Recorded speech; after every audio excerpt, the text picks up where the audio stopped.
Hello, Serge here for the Backyard Driving Range. Okay, today I want to talk about the peak performance golf swing as I'm seeing from all the students who show up for private lessons in golf schools. Okay, I want to talk about some of the, shall I say, major misconceptions or things I'm still seeing that are still too much of the old swings that they had before they took up the PPGS, and which is what their fault would be, holding you all back and not making as good a PPGS as you could. All right, I'm going to go over some of the major ones I've seen. Naturally, let's just start right from the get-go. We're supposed to take the club away on the aiming line, into the forward mitt, toe up, into the mitt, not the forward mitt, but the back mitt, toe up. So we're supposed to start here. We're supposed to start the square of the body, turn, and feel like we start the toe first, so we lift it into the catcher's mitt, toe up. But I see a lot of them still coming back too straight. The club face is coming back too square to the line, and therefore the back arm is higher than the forward, and the club is, in many cases, that kind of takeaway is also taking the club side, and because the arm's on top, you're going to have to flip it, okay? So you really want to work on getting the right arm under in the massive position and trying to feel like even though I start with my body, the goal is to make the club move, and I want to lift it into the catcher's mitt, toe up, and that by the time I reach the outside of my hands right here, the club should be parallel to the ground and then lifted up the tree. So as far as the lift goes, another one I see is folks they're just keeping everything too straight and not getting enough lift, and so they're sometimes they're this far out, and the next thing you know, they can't to finally get the club up fast enough. It's going they're going to have to help it, and they're going to get a flip of the club at the top and breaking the wrist. And as we know, good wrist action is no wrist action.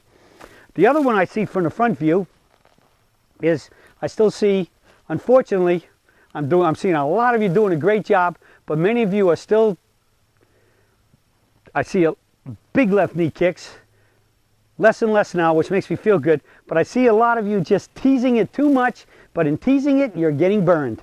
It's moving just enough where I still see reverse tilts or in the backswing reverse tilts, pull yourself down, get yourself ahead of the ball, and you're out ahead, causing all kinds of other problems. So wide knees, outward pressure. We resist the forward knee moving. And I still see a little bit too much. I don't see too many really helter-skelter, really firing, kicking the forward knee, but it's getting better, but there's still too much of it. So if you're having inconsistent hitting, stop by checking out your knees. Your knees are the bees. Move them too much and you're going to get stung. All right, they're your levelers and stabilizers. The only way you can keep all your other body parts level is you have to have level knees to have level hips, which is going to keep your shoulders level and going to keep your spine stable, so you can make that lift the club up and keep this quiet spine as what we want in a peak performance golf swing. All right, so watch your knees. All right, another one would be, and I've done dailies on this, and it's still, remember, in your rotational days on that side of the street versus peak performance here now, we get our power from a quiet body so we can swing our arms faster. But I'm still seeing way too much turn. And once you get too much turn, especially if you start turning your hips and you let your hips turn too much, it's almost no human being can turn your shoulders more than 90 degrees and turn your hips up way too much without what? Too much turn. As long as your back leg stays attached to your back hip, you turn your body too much, you turn your hip too much, it's going to pull this leg straight in very many cases. Even if you're trying to resist the left knee, it's going to pull the knee in, and then you got this collapse down, and once you collapse down, what goes down has to come up. It's a limited turn swing. We only turn to the toe line. Here's the toe line. We turn to the toe line on this side, and we turn to the toe line on that side. So the forward arm is over the toe line in the backswing, and then the trailing arm, the back arm's over the toe line on the forward swing. We don't ever get behind the toe line. This is the sacred burial ground. You may stand in it, but if you swing in it, you're dead. So we want to make sure we control the turn. And again, all you hear about is what? Turn, turn, turn. That's where you get your power. And then what do you hear in the forward swing? You got it from the top. You just snap your leg, snap your forward hip, and your forward leg and forward hip, and just get your torso turning to pull your arm through the ball. We stay still so we can swing the arms faster, up and down on the vertical swing. And then the other big thing I still see is that there's still way too much finishing over to the left. All right, And again, where does that come from with PPGS? Even if you're swinging rather vertical, aiming out, if you're a righty to the right, lefty to the left, and even if you swing to your toe line, if that's my, if this, that would be my aiming line, but my toe line, here's my aiming line. But now if my toe line, instead of being parallel, is like this, and I make a perfect swing over my toe line, and I don't have a big turn, but I'm still here, I'm technically way inside my aiming line, because with that line, if I put this now parallel, let me get this thing at the target, at the camera, which would be the target. Now I'm parallel to here. I'm technically aimed about out there, 15, 20 yards right of the camera. If I swung straight down, I'm hitting it.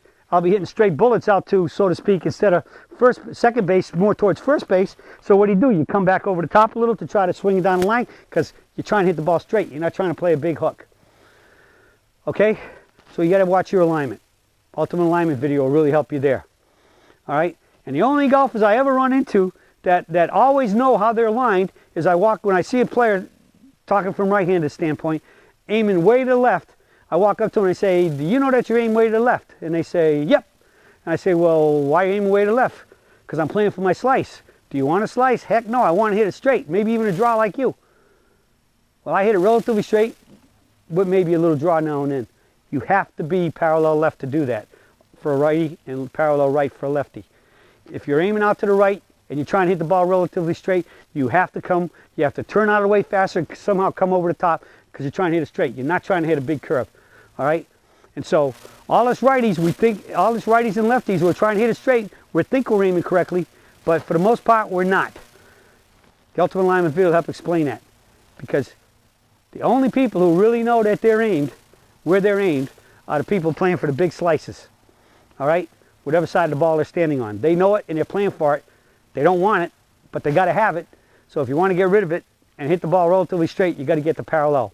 Okay? So going over some of the biggest things that I see, you're all doing a really super job, getting a lot better, but now we're trying to tighten up those margins, and the tighter you can make those margins, the more correctly you can set up every time, the better setup will help you hit better golf shots. Okay? The better PPGS setup will help you hit better peak performance straight golf shots. Well, that's it for the search for today, and I'll be speaking with you all again soon.